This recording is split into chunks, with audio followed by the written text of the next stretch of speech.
And this is the thing that really amazes me with the proponents. I'm not saying, and I've never said, and I've used the comparison of static testing and flight testing when it comes to aviation.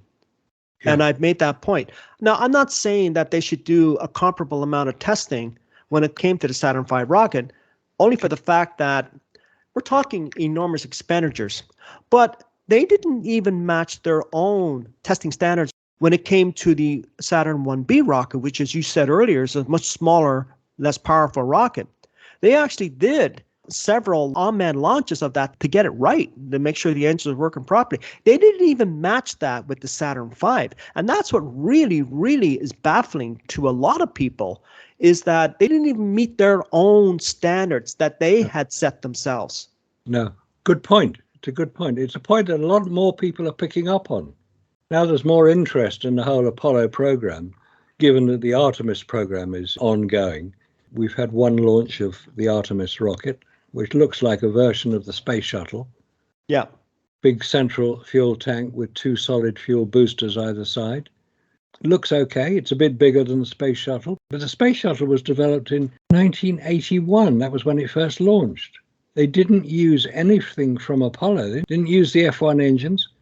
I think they've used the H1 engine, which was in the second stage. Has the H1 engine been used for any recent rockets? As far as I know, and I haven't looked into that in great detail, but as far as I know, the H1 engines were used, as far as I know, and correct me if I'm wrong, anybody out there, at least in comments, I believe it was used only on the Saturn 1B, if I'm not mistaken. And of course, the J2 engines were used in the second stage of the Saturn V and then the third stage. But there's a point that you touched on, Marcus, and I want to kind of reiterate this point, is you mentioned the space shuttle going back. Now, that development of the space shuttle and the engine actually started back in the early 70s, but it's actually based on technology that goes back a decade before that. It's basically a variation of technology that was already produced in the 60s. So we're talking over 5 decades of technology when it comes to the Artemis. They're still using that technology, and they still have problems with that and getting that off the launch pad. Yeah. Well, the one time they got it off the launch pad, it almost destroyed the launch pad. Yeah. Same way that Elon Musk almost destroyed his launch pad. The interesting thing is that there's been no development of rocket engines because for many years, NASA used Soviet or Russian-made RD-180 engines. That's what launched most of their rockets up until quite recently, because they were so reliable. And they were buying them 50 at a time. They were used on the Titan missile, they were used on the Atlas missile. So you've got the Soviet Union, as it was then, now the Russian Federation, was able to develop very powerful and reliable, that's the key point, the reliability of them, rocket engines. What were NASA playing at? Yeah, and the other thing too, and it just came to mind when you were talking about that, is that when we're talking about the F1 engines and the combustion instability problems that they were having, specifically brought on by, it appears, the cooling system, the methods of cooling that they were using at the time, they no longer use that. They're now using a Soviet-style cooling system in their engines. And the question arises, and you've raised this question yourself, Marcus, and I have not heard anyone come up with a reasonable answer. Why, if it works so well, that cooling system, why are we not using that in other rockets? And why are we not using the F1 engines for Artemis, since the F1 engines work so well, right? Okay. It's yet another of those logical questions that sensible people will ask, and non-sensible people will try to diffuse the question by pointing you in directions which have nothing to do with the answer. If the Saturn V rocket with the F1 engines was so successful that it launched 13 times, I think it was altogether, it includes Skylab and the Apollo-Soyuz link-up. That was the Saturn V rocket. They still got one left over. It's at the Kennedy Space Center. Huge, great thing. Yeah. And of course, anybody seeing it will say, wow, what a huge piece of kit. They would need something like that to get to the moon. No, you need something much bigger than that. And 3 times that, and then times that size 3 more times. Actually, we're coming up to that. We're going to be talking about that because that's getting into Wernher von Braun territory now, I believe. Well, yeah, it's also getting into Elon Musk territory because he's doing it right. Exactly. So let's go into our next point here. I have highlighted. And this point, Marcus, it's on page 36. Yep. And it's just above the title deadly radiation. We'll get to that one later, but it's just above that, some of the best evidence.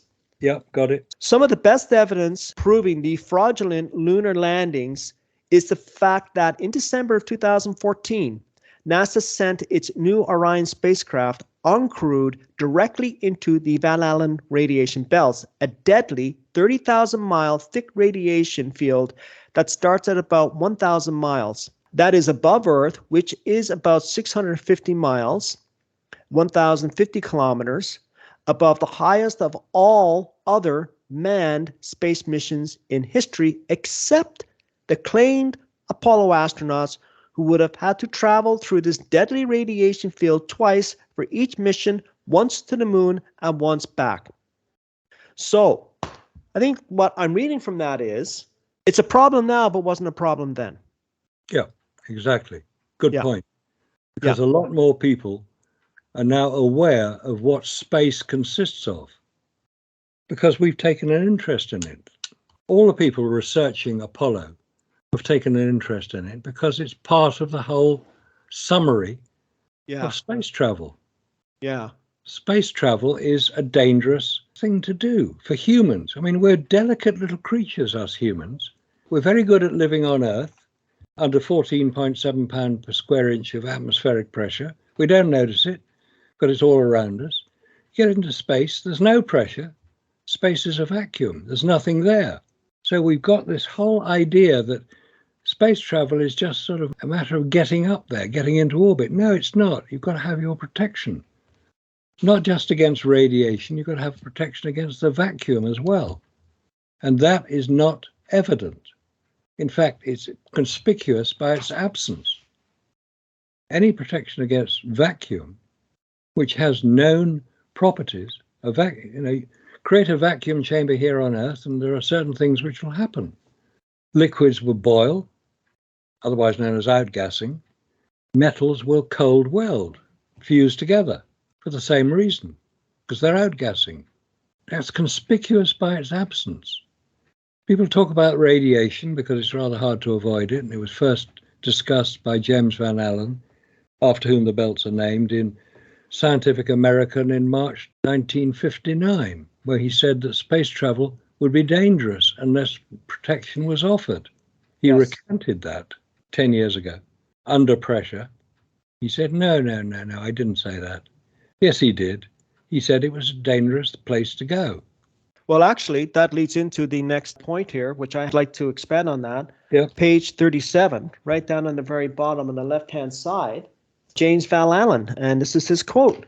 Okay. James Van Allen, the discoverer of the radiation belts, originally said that they were, quote, 100 times more radioactive than a lethal dose and, quote, 1,000 times more lethal than expected, unquote. Under pressure from NASA, he dramatically recanted his original findings in order to make it appear as if the Apollo missions were technically possible. The quote above shows Van Allen's original published findings in the respected national journal Scientific American in 1959. People, remember that, Scientific American 1959. In which he plainly spoke about the radiation belts beyond Earth orbit being, quote, an obstacle for practical space travel to the moon and beyond, end quote. Just as Kelly Smith of the Orion mission reiterated, Van Allen himself said this immediately after NASA sent probes with Geiger counters into the radiation belts. And this is a direct quote, as they did again in 2014.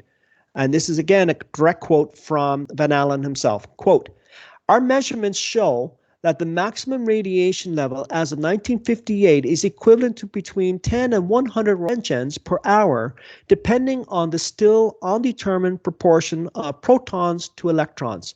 Since a human being being exposed for 2 days to even 10 roentgens would have only an even chance of survival, the radiation belts obviously present an obstacle to spaceflight, end quote. And that was from 1958 from James Van Allen himself. I don't know how any more clear you can be about this. No, it's very, very clear. putting the Geiger counter, it was put onto Explorer 1. That was the first American space mission launched. And they had the Geiger counters on board, and the Geiger counters recorded high levels of radiation. And then they were blown out because they didn't set them high enough. So they had to send another one up on Explorer 4. And that was when they determined that there were two belts. So James Van Allen was quite correct, because the level of radiation. Now, at this point, somebody might say, well, you've got satellites up there at the moment. Yes, you have. Unmanned satellites do fly through those belts into orbit. Geosynchronous orbit is about 20-odd thousand miles out. But satellites are not humans. No. And they can be protected against radiation. In the same way that when you're going to have your tooth x-rayed, you're given a lead apron to wear. Lead is a very good protection against radiation because it's a very dense material. But none of that is known to exist on any of the Apollo spacecraft. So how were the astronauts, the Apollo astronauts, protected against radiation? It's a question I put to the manufacturers of the spacesuits, who company were making the spacesuits for the Apollo astronauts. I said, what radiation protection are you building into these spacesuits? And could these same spacesuits be used technicians to go into Chernobyl, 3 Mile Island, and now Fukushima, and clear up the mess? And they said, you should direct your question to NASA. We only constructed the spacesuits based on their specification. I'm still waiting for the reply from NASA, because I don't think they can give me one. How long was that? Oh, it was about 20 years ago. Now, if NASA knew how to protect astronauts, not equipment, not unmanned satellites, that can easily be protected. But humans, us delicate little creatures, how are we to be protected against radiation in space? That's the question. Unless NASA come up with a decent, convincing answer, one has to say that they didn't offer protection. Yeah. And the Apollo astronauts only went into low Earth orbit because they couldn't go any further. Right. But Marcus, doesn't that just raise a very interesting point here? I was thinking of, when you were talking here, came into my mind, I'm always thinking when you're talking, came into my mind, ingredients. You have this ability to make me think. I was thinking of ingredients when you're talking about protection. And I'll get to what I mean by ingredients in a second. If NASA prides itself on being able to protect its astronauts from intense radiation through the Van Allen belts, not to mention the other elements outside of that, between that and the moon. So you have cosmic radiation, you have solar radiation, you have the coronal mass ejection, so solar flares of any kind. And we didn't even get into all the other elements of danger. We'll leave it right now with radiation. You would think that NASA would be highlighting and boasting about its ability to protect astronauts from this really harmful radiation, besides telling us, well, we went through the radiation belts in 10 or 15 minutes. It's really fast, so it's not a problem. That's what you get from NASA. That's their reasoning. But it took like 3 days to get from there to the moon. So what about all the other elements? That argument falls apart when you talk about getting through the Van Allen belts. So it kind of made me thought of the last 3 years is that a certain company who came out with a certain solution to the certain virus out there said, oh, we've got the solution, take this, but we're not going to tell you the ingredients. And it's the same with NASA. We're not going to tell you how we protected the astronauts. Just take our word for it. We protected the astronauts. But isn't that always the government's response to anything? When they come out with something and tell you it's good, you're not allowed to know the details. You're not allowed to know the ingredients. It's incredible that proponents themselves either refuse to see this, don't see it, refuse to see it, or know it, and are trying to argue a point. They're defending a client. That's what a lawyer does. Yeah. Whether they're guilty or not, they're defending their client, and that's what the proponents are doing. They're defending their client. Good point. Yeah. Did you want to add anything to that before we lead into the next point? Yeah, I was just going to go off on a slight tangent. Go ahead. How many people are fully aware of Operation Mockingbird? It's a real thing created by the CIA, clowns in America, following the Kennedy assassination, to ensure that the press at the time, the printed news and the television news, followed the narrative that had been created by the Warren Commission report. I know it's the subject of your of a new book you're going to be producing quite soon, but it applies to Apollo as well, because Operation Mockingbird basically meant installation within newsrooms, both TV and print, of CIA operatives who would maintain the narrative that had been put out. They would ensure that the editors worked properly. Henry Luce of Time Life magazine was a prominent feature in that. So Operation Mockingbird is the area that controls people who claim that some things are conspiracy theories. Conspiracy theories have a habit of being right, not the unevidenced information that they claim it is. It's not unevidenced. Conspiracy theories will only work if there is evidence to support them. Oh, I know there are a few weird ones, but the basic stuff, if it's a conspiracy theory to say that no human has landed on the moon, prove they did, and that will destroy the conspiracy theory. But they can't do that. There isn't evidence to show that humans have landed on the moon. So we've got this ridiculous situation now where there's two factions, those who claim to be following the narrative that humans landed on the moon, and those who say, well, prove it, guys. You know, you say that humans landed on the moon, let's see the evidence for it. And they say, oh, there's plenty of evidence. We've got photographs of them on the moon. No, you haven't. By the way, the total number of photographs of humans on the moon is 5,771 over 6 missions. Those are easily created at the Air Force Base in New Mexico, where it was being done. We're not talking high technology here. We're just talking something that happened in a different location, because it was all photographic film. These were not digital images. These images showing humans on the moon, they were taken with photographic film cameras. And photographic film, the Hasselblad cameras, the Maurer film cameras, and photographic film is known to be damaged at the very least, destroyed at worst, in a vacuum. And the vacuum on the moon is greater than any testing chamber available here on Earth. The Sandusky chamber in the Glenn Research Center in Ohio can only go up to about 2 or 10 to the minus 6. That's what you get at the International Space Station. I was just going to ask you that, Yes. about 200-mile altitude, right? Yeah, 200-mile altitude. Yeah. Because the further away from Earth's surface you go, the less pressure there is. If you get out to the moon, you've got virtually none at all, 2 or 10 to the minus 12. So the idea that humans landed on the moon in those conditions is complete fabrication, a fraud. It's a fiction. Come on, guys, prove me wrong when I say that. Nobody has done it yet. I've been doing this for 30 years and I haven't been proved wrong yet.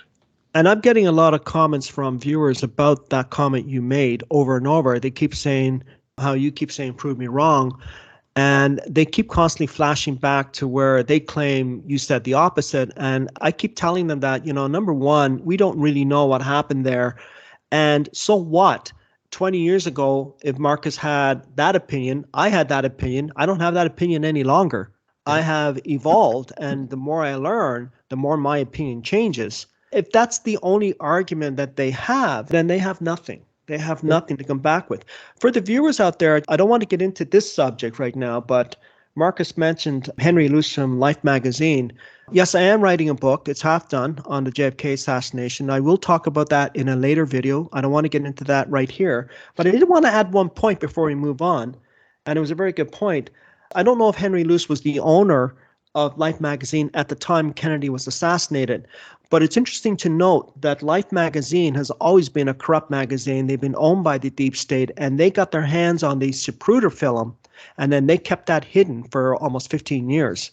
Yeah. It wasn't until that came out and that a lot of people really had a lot of questions about what really happened that day. So I just thought I'd add that little point. It was a nice little sideline that you brought up. So I just wanted to make that a point. Shall I read on, Marcus? Yeah, read on, because it's good stuff. Yes. Okay. Another item that is trotted out as alleged proof that the fake moon missions actually happened is the existence of all those lunar rocks that they supposedly brought back from their travels. In August of 2009, it was reported, albeit as a news oddity, and it certainly was, that an alleged moon rock personally given to the Prime Minister of the Netherlands by Neil Armstrong in 1969 who supposedly handpicked it off of the lunar surface himself for this purpose, was opened 40 years later from its presumed permanently, hermetically sealed container by a curious museum curator after he had watched A Funny Thing Happened to the Moon, which is Bart Sibrill's documentary, with great interest. Following his microscopic examination, the rock was verified to actually be a forgery. It turned out to be a deceptive, out-of-this-world-looking piece of petrified wood. Yet again, not a single journalist, except for myself, asked the question, quote, if the moon rocks are fake, what does this say about the moon missions? Unquote. Yeah, exactly. That Rijksmuseum moon rock was quite big news at the time because it was considered to be a curiosity. It was following the renovations in the Rijksmuseum where they were changing some of the exhibits, changing some of the rooms. The Rijksmuseum, by the way, is where the magnificent Rembrandt painting Night Watch is permanently displayed. It's a national treasure of the Netherlands. It will never leave the country. Anyway, 2009, they were renovating part of the Rijksmuseum and they dismantled the space exhibits. And amongst the exhibits was this piece of moon rock. I mean, we knew it was moon rock, didn't we? Because it said on it, moon rock. Had to be moon rock, come from the moon. Trouble is, nobody took the trouble to work out, because it was said to have been presented by Armstrong, Aldrin and Collins, the crew of Apollo 11, to the then Dutch Prime Minister. The trouble is that all the alleged moon rocks were in quarantine at Houston. None of them had been released. At the time, the Apollo 11 astronauts were touring on their giant leap tour following their alleged landing. So they couldn't have presented anything to anybody because they didn't have access to anything to present. So because it turned out to be a fake piece of petrified wood, probably from Arizona, it caused a great deal of amusement because, oh look, fake moon rock, because that's all it was. It was presented as moon rock, but it was fake. It was from Earth. Now, there are moon rocks on Earth. The Soviets brought some back, 300 grams, which is about 12 ounces, less than 1 pound of a rock. That was brought back because the Russians were able to land a craft on the moon, scoop up a little bit of regolith, the dust on the lunar surface, fly it back to Earth, same as they'd done those 2 tortoises earlier. The Russians were quite good at space travel. So this idea that these moon rocks were part of the evidence as presented by proponents of NASA's narrative is complete fabrication. Yes, they've got a claim to have 840 pounds of moon rock. That's what they brought back over the 6 missions. And President Nixon, who was then at the time president, presented a piece of moon rock, we're told, to all American states, all 50 American states and 90 foreign countries, most of which have been lost. You can't find them. There is one in the Science Museum here in London, and the official Dutch moon rock in the Netherlands is in a museum in Leiden, another city in the Netherlands. So this fake moon rock is such a ridiculous story because in 2002, I think it was, a gentleman walked into the moon rock storage depot at Houston. It was all stored in a big filing cabinet, put it on a trolley, took it outside, put it on his pickup truck and drove away with it. So the security wasn't very good. But we're told these go to universities around the world who've examined this moon rock and have determined that it's from the moon. Well, of course they've determined it's from the moon because it arrived in a box marked moon rock. The research they were doing was paid for by NASA. So guess what? He who pays the piper calls the tune. They're going to say it's from the moon. Nobody can prove otherwise. There's a great deal of unexamined moon rock still at NASA. What's the problem with releasing it? Yeah, that's the point that always baffles me too, is that there's an estimated, the exact figure, I think it's over 800 pounds of moon rock was supposedly brought back by the Apollo missions. They never discussed how that was actually done, like how that would affect re-entry of the command module, because you've got now you're dealing with, once you enter Earth's forces, now you've got to deal with weight and balance and lift. You do need a certain amount of lift when you enter the atmosphere. The command module itself is designed specifically for that in order to give it some stability, right? So they never talk about any of that. And that works out to an average of 140 pounds per mission. That's not exact. I'm just doing an average here. It was 50 on one mission and like 200 on another mission. But that part is never mentioned. The actual weight and balance, the technology involved in order to make sure that space capsule will stay stabilized when it re-enters. And the other thing is, too, people are under the impression that anybody can check these rocks out, right? And that's not entirely true. NASA screens very carefully the people who request to have a sample of the moon rock for whatever purpose, whether it's a high school teacher, a college professor, it doesn't matter, anyone. And usually those rocks are given to people who are specifically connected in some way, indirectly that is, to NASA or to one of the mainstream science institutions where they may have to rely on funding from the government. So you're not going to get any independent thinking. We know that now. Independent thought when it comes to any institution run by any aspect of the government is very biased. You're not going to get an outside thinking scientist who's going to tell you, who's going to do a real analysis of this, right? And I will add to that one more point, is that these moon rocks, and I think you mentioned this earlier, or you alluded to it for sure, have gone missing. Yeah, they've gone missing. Again, this brings back what I said earlier about everything under one roof in a museum, all of it cataloged. This was supposed to be the most important accomplishment of mankind in the 20th century, probably of all time, if you want to get truthful about it, basically what NASA is claiming. And yet these rocks have disappeared. Some of them disappeared. Some of them are fake.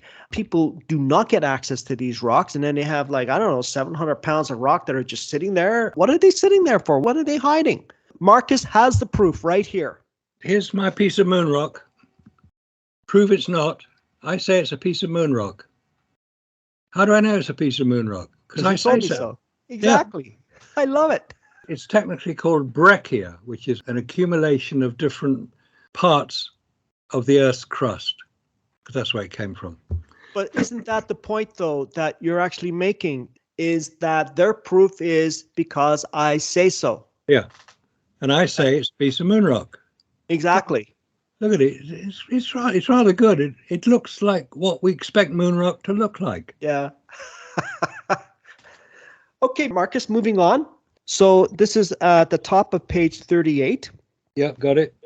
Even more proof of the moon landing fraud is the fact that according to NASA itself, all of the blueprints of the hypothetically miraculous technology, advanced hardware that allegedly put a man on the moon on the very first attempt in 1969 were deliberately destroyed after the supposed missions, as well as was all of the technical specifications of the spacecraft, along with all the flight data that recorded the spacecraft's actual location during the missions. You would think that such one-of-a-kind, supremely valuable and expensive designs with all of their irreplaceable data would be kept for just short of all of eternity, both as a record of the achievement and in case such costly to attain information and equipment would be needed again to return to man. Let me just read that one last part again. That is, both as a record of the achievement and in case such costly to attain information and equipment would be needed again to return to the moon. Yet the exact opposite is true. This touches a little bit on what we were talking about earlier, where none of this information was gathered up. There was no effort on the U.S. government's part with all their resources to gather all this information, all the documents, the telemetry tapes, and we're talking not just the telemetry tapes for missing tapes for Apollo 11, we're talking about all of the missions. They found a couple of canisters related to Apollo 9, and that only went as far as low Earth orbit. All of the other telemetry tapes, about 140,000 plus reels of telemetry tapes. And we're talking wheels the size of car steering wheels. This was big tape, 15-minute tapes, have 15 minutes worth of information. That's why there's so many of them. Have gone. Enough to fill a couple of houses, medium-sized houses, have disappeared. I actually believe they were destroyed, and I write about that in my first book. Yeah. And this, again, goes to this whole point. Where is this information? Well, why would you destroy it? Why? Because it's too expensive to keep? Can you think of anything else today that we're spending money on that we don't need to? Exactly. It's such a ridiculous story as well. Yeah. But we're expected to believe it. That's the thing. Just because we're told this is the case, oh, you've got to believe it because NASA says so. No, never a straight answer. Yeah, exactly. If I was part of something valuable, think about it this way. Let's bring it down to a personal level. Let's bring it down to an individual personal level. You have something that you value so much. What are you going to do? You're going to bury it under everything else where you can't find it? No, you're actually going to put it in a safe. And if it's that valuable, you're going to put that safe, or you're going to put that document or merchandise or whatever it may be that's so valuable to you in a safety deposit box. Yeah. You're going to take really good care of it. And you're going to make sure that wherever you store it is fireproof. You're going to do that. Now let's bring it up to a national level, NASA and the Apollo moon missions. An estimated back then $30 billion, equivalent to what, $200 billion today, was spent on these missions. Lives were lost. Apollo 1 crew were killed in a tragedy. I have my suspicions about what happened there, but that's a subject for another day. Lives were lost. The inspector who was concerned about quality control himself was killed along with his family in some freak accident. Okay? Lives were lost.